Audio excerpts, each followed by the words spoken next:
So who has used like Etsy, Pinterest, or Winalo or anything like that?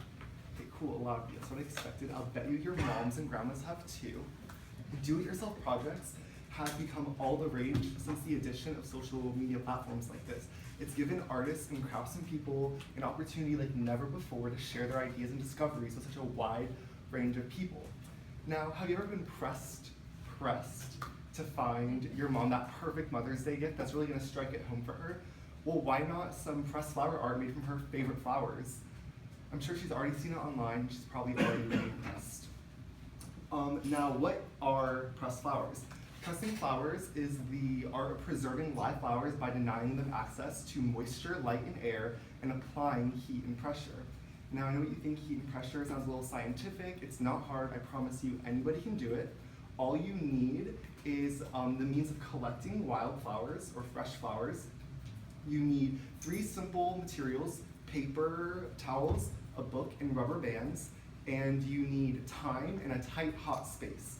Now, pressing flowers originated in ancient Asia and was later adopted by the Victorian-aged Europeans. You can use pressed flowers for all sorts of things. You can frame them, use them in jewelry, decoupage them in all sorts of things. That's a cool phone case. There's some cards over there, a candle, etc.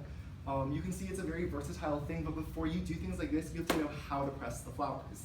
So the first thing you're gonna wanna do is collect fresh flowers. You wanna make sure your flowers are pretty, not wilted, dead looking, because a crappy flower makes a crappy pressed flower. Pretty flower makes a pretty pressed flower. Next, you're going to need your 3 materials: paper, towels, a book, and rubber band. Now, people who are participating, the first thing you're gonna wanna do is open your book towards like the end. Then you're gonna take your paper towel, fold it in half, and put the crease into the spine of the book, and then open it up so that the paper towels are covering both sides of your book, like so. Okay. And then you're just going to arrange your flowers on it. Now, if you're pressing like multiple flowers, like 20 or 30 or something, you would use a big encyclopedia like so. But if you're using a couple, you can use a novel. It's no big deal. Now, the paper towel is going to suck up all that extra moisture and really allow your flowers to dry out, which preserves their color.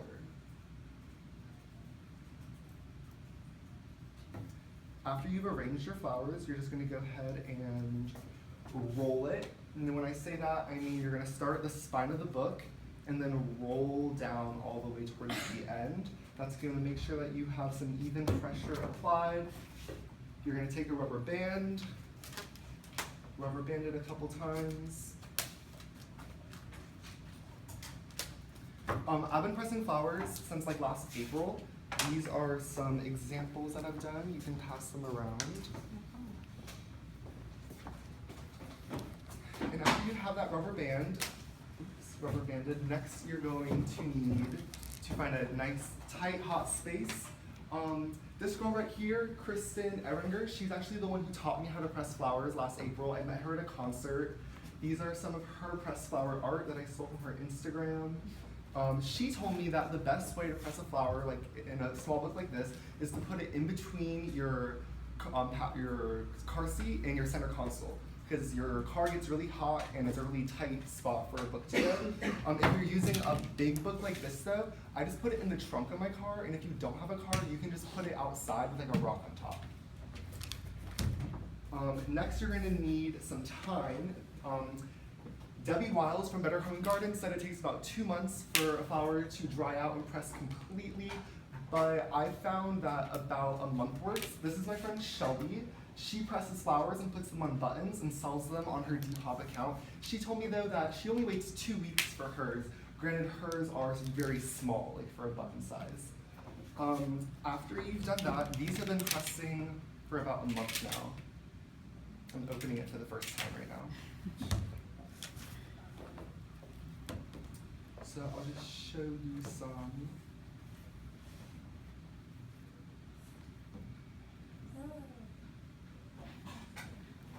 It can be really fun, and then after you have these pressed flowers, you can do all sorts of things with them.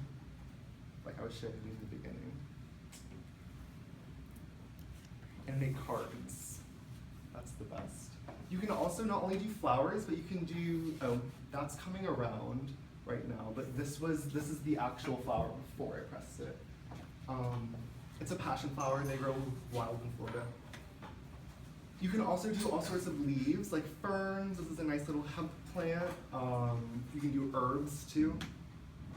And remember, anybody can do this. It's really easy, and your moms will thank you if you give them nice pressed flowers. Thank you.